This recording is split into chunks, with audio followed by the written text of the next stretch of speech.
Oke, baik. Assalamualaikum warahmatullahi wabarakatuh. Kita lanjut lagi di pertemuan tentang BIM dalam Revit ini. Pada materi pembelajaran kemarin kita sudah memodeling untuk elemen-elemen struktur, baik itu berupa fondasi, balok, kolom.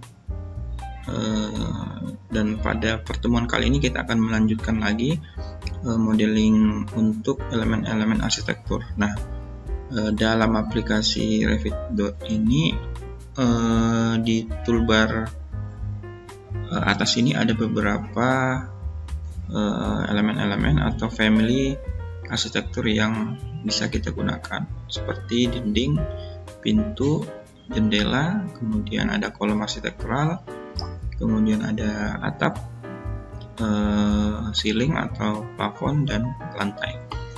Nah, untuk elemen struktur yang akan kita ajarkan di materi ini adalah elemen-elemen dasar yang biasa kita gunakan di bangunan arsitektural, yaitu pertama adalah kita akan membuat lantainya dulu, kemudian membuat dinding, pintu, dan mungkin terakhir akan kita membuat atapnya. Oke, baik, kita akan mulai dengan membuka floor plan di lantai 1 dulu. Kita bisa mulai di sini, lalu kita membuat floornya dulu. Di sini. Di sini ada properti floor yang sudah bawaan dari aplikasi, yaitu konkrit, lantai beton dengan tebal 160 dengan bawahnya itu metal deck, jadi dia punya lapisan metal deck di bawah. Ada juga yang generic tebalnya 40. Nah, kita bisa edit dari sini dengan cara mengedit types. Nah, misalnya kita ambil yang generic dulu, kemudian kita edit type, lalu kita duplicate dan kita tulis namanya, misalnya lantai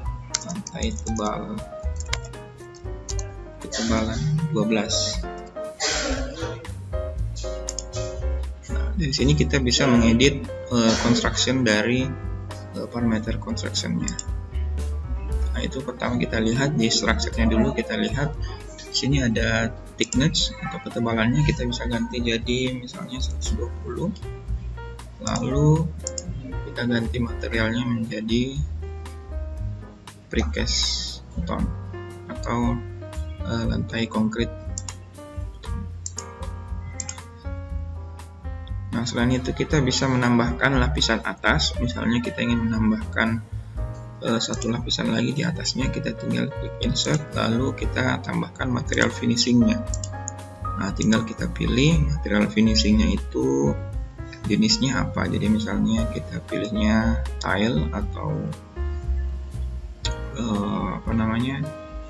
keramik, granit tile. Kita cari ada tile. Nah, ceiling, ini keramik tile. Kita ambil yang ini, tekan saja, lalu kita atur ketebalannya juga. Jadi misalnya ketebalannya 5 cm atau 10 ya, artinya 1 mili ya, 1 cm. Oke, terus kita okekan, lalu tekan lagi, maka kita sudah punya lantai dengan ketebalan 12.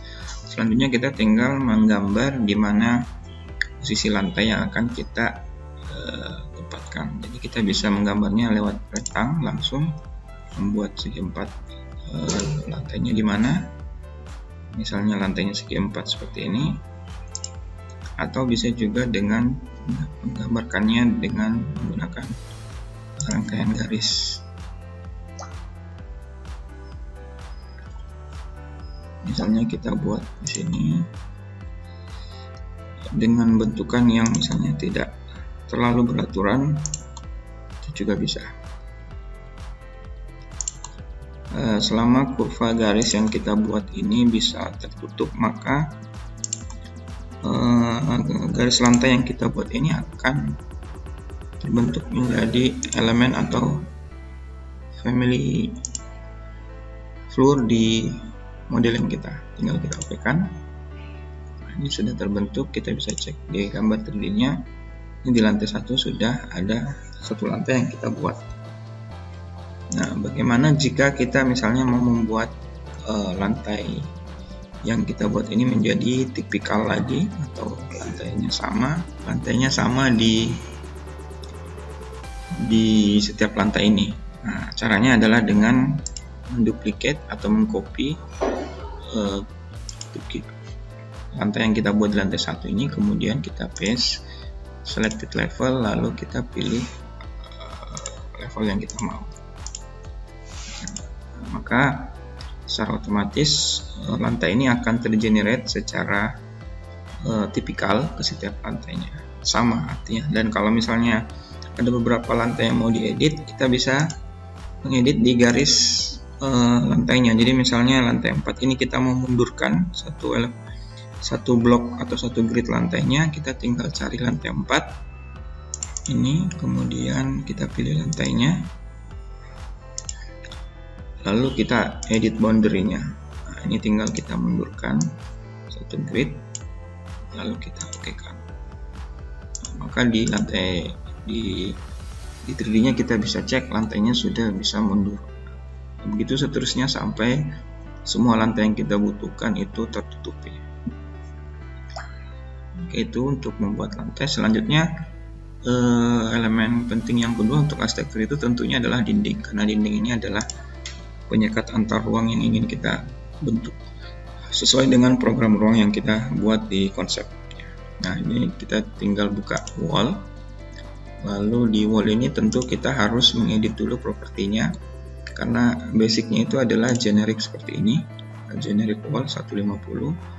Tinggal kita edit seperti tadi mengedit lantai, kita edit dulu konstruktor parameternya. Kemudian di sini tebalnya untuk tebal keseluruhan dinding itu mungkin 150, tapi kita ingin menambahkan lapisan luar di dalam dan di luar sisi luar dindingnya dengan menambahkan finishing lagi. Jadi kita insert, lalu finishing, lalu kita ganti jenis materialnya. Material finishingnya mungkin kita pakai konkrit saja, plesteran. Kemudian kita tambah lagi, kita atur dulu ketebalannya mungkin sekitar 10 mili. Lalu kita insert lagi satu finishing. Kemudian materialnya kita set juga jadi konkrit. Lalu kita atur posisinya supaya dia ada di sisi interiornya, di sisi bawahnya, maka kita turunkan ke bawah di antara level strukturnya. Jadi ini struktur, kemudian finishing ada di bawah, di atasnya juga ada finishing, maka di tengah-tengahnya ini adalah materialnya adalah pasangan bata. Kita cari brick, common brick. Nah, lalu kita ganti ketebalannya lagi, tadi yang finishing dalamnya itu 10, kemudian finishing luarnya supaya totalnya jadi 150, jadi kita tinggal 130. Oke, tinggal kita okekan. Oke, nah, lalu kita sudah punya dinding basic yang ukurannya 150 dengan ketebalan bricknya 130 dan finishingnya 10 di atas dan 10 di bawah. Tinggal kita atur modify place-nya, kita menempatkan di lantai berapa. Seperti biasa kita atur ketinggiannya dulu, karena ini di lantai 1 maka kita menggambarnya sampai di lantai 2 saja dulu. Kita tinggal tentukan garisnya di mana sesuai dengan pola ruangan yang ingin kita kerjakan. Misalnya seperti ini.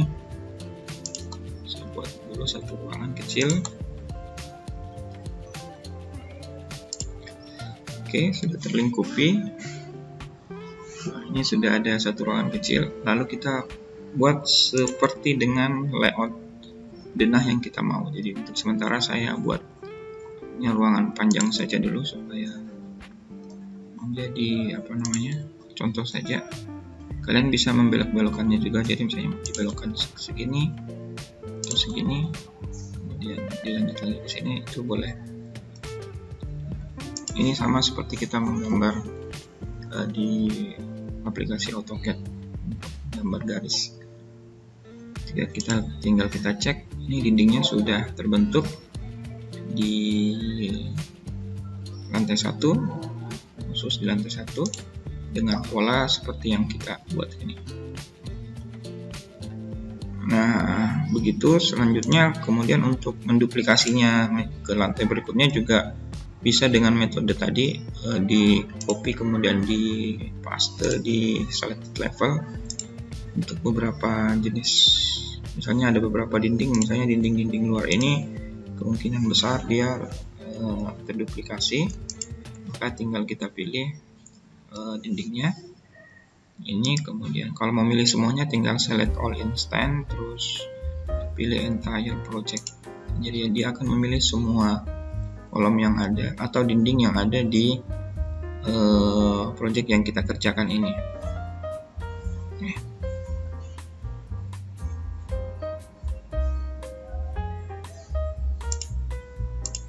Oke, setelah dia memilih semua lantainya, setelah dia memilih semua dinding yang kita mau, kemudian kita copy lalu paste di selected level.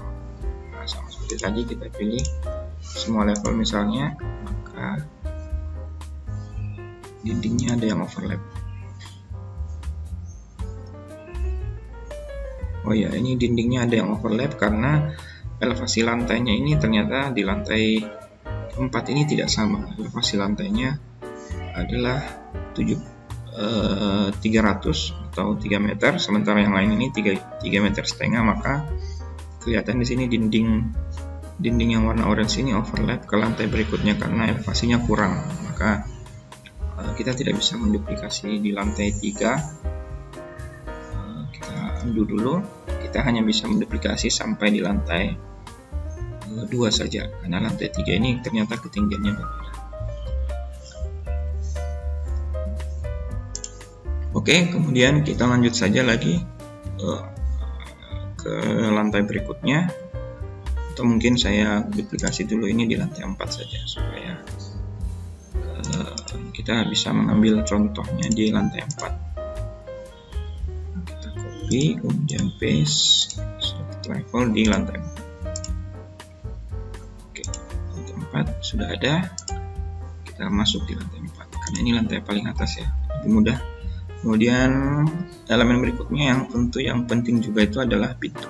Nah, pintu ini kita bisa pilih, kemudian di sini sudah terdapat banyak pilihan jenis pintu ya sesuai ukuran yang kita mau. Jadi ada ukuran 90 kali 2 meter, ada 80 kali 200. Nah, yang basic yang biasa digunakan itu adalah ukuran 9 kali 2 meter ini, 90 cm kali 200 cm ini. Tinggal kita plotting di mana posisi pintunya, ini cukup mudah ya. Jadi tinggal menarik ukurannya, misalnya kita mau dia di tengah, nah ini posisinya di tengah, maka kita tinggal posisikan pintunya.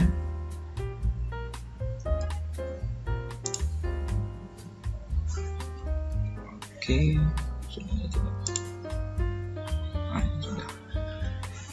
Jadi di sini sudah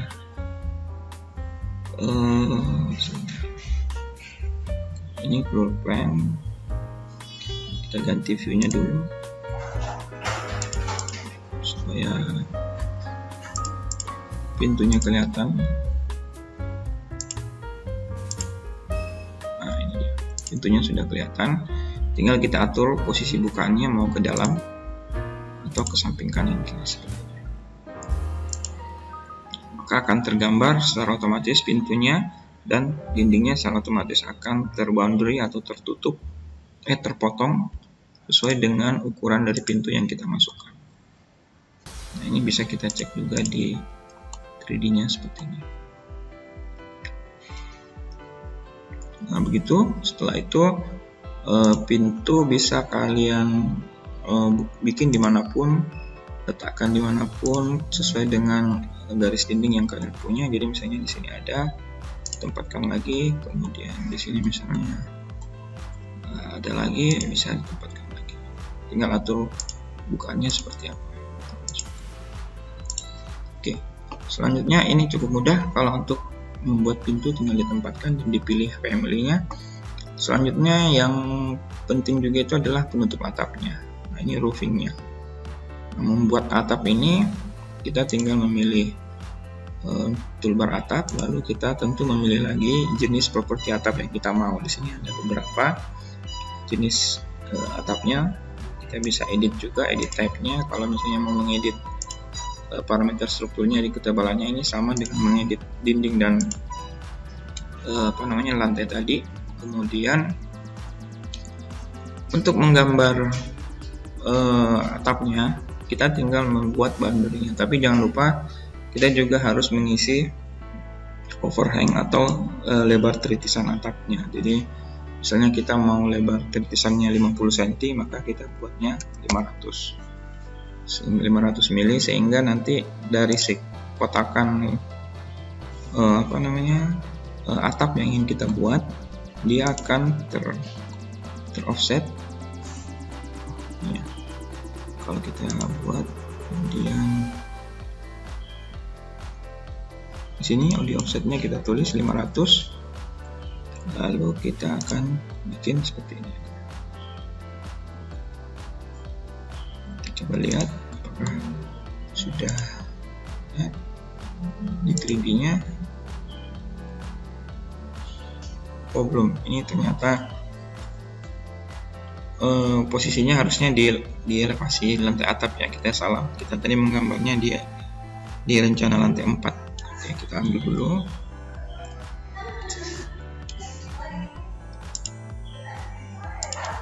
Kita ambil dulu elevasi floor plan lantai atap. Kelihatan, lalu tinggal kita blok ulang lagi tadi boundary dari atapnya. Offsetnya tadi kita harus isi dulu ya, offsetnya misalnya 500 atau kita ambil maksimalnya saja 1000 atau 1 meter, lalu kita blok dan oke. Jadi ini kita bisa cek dia sudah di elevasi lantai atap. Kemudian untuk model seperti ini, kalau kita lihat ini modelnya adalah atap perisai ya, jadi dia punya kemiringan di 4 sisi. Nah, bagaimana kalau kita mau mengedit atap ini menjadi atap pelana saja, atau yang punya model kemiringan hanya di 2 sisi? Nah, kita tinggal mengklik atapnya, lalu diedit footprintnya. Nah, kelihatan di sini di 4 sisi atap ini ada 4 sudut kemiringan yang sudah terdefinisi kemiringannya 30 derajat. Nah, untuk membuat atap perisai ini menjadi atap pelana yang kemiringannya 2 sisi saja, misalnya depan belakang saja, maka kita tinggal menghilangkan sloping atau define slope di kanan dan kirinya, sehingga atap kanan dan kirinya nanti itu akan flat mengikuti dinding terluar yang kita buat. Jadi misalnya ini define slope-nya kita matikan, yang kanan juga kita matikan, terus kita setujui, kita cek, maka tinggian atapnya akan seperti ini. Nah, kemudian kita punya problem satu lagi, yaitu atap ini dan dinding yang kita punya itu tidak menutup secara keseluruhan karena ada bidang bolong di antaranya. Tinggal kita mengedit dinding ini supaya dia bisa tertutup full ke atap yang ada di atasnya. Caranya kita pilih dindingnya, lalu kita attach to top base, lalu kita pilih atap yang kita mau. Nah, lalu dia secara otomatis akan menutup bidang kosong di antara dinding dan atap tadi. Begitupun di sisi yang satunya kita harus mengeditnya juga. Ini tinggal kita pilih, lalu attach to base, kita pilih ini. Nah, ini juga satunya lagi. Oke, sehingga semua dinding yang kita punya di atap jenis pelana yang kita punya ini akan tertutup baik dari depan maupun di sisi sampingnya. Ya, mungkin itu dulu untuk materi modeling untuk elemen-elemen atau family arsitektur di Revit. Mudah-mudahan bermanfaat. Sampai jumpa di materi pembelajaran selanjutnya. Terima kasih. Assalamualaikum warahmatullahi wabarakatuh.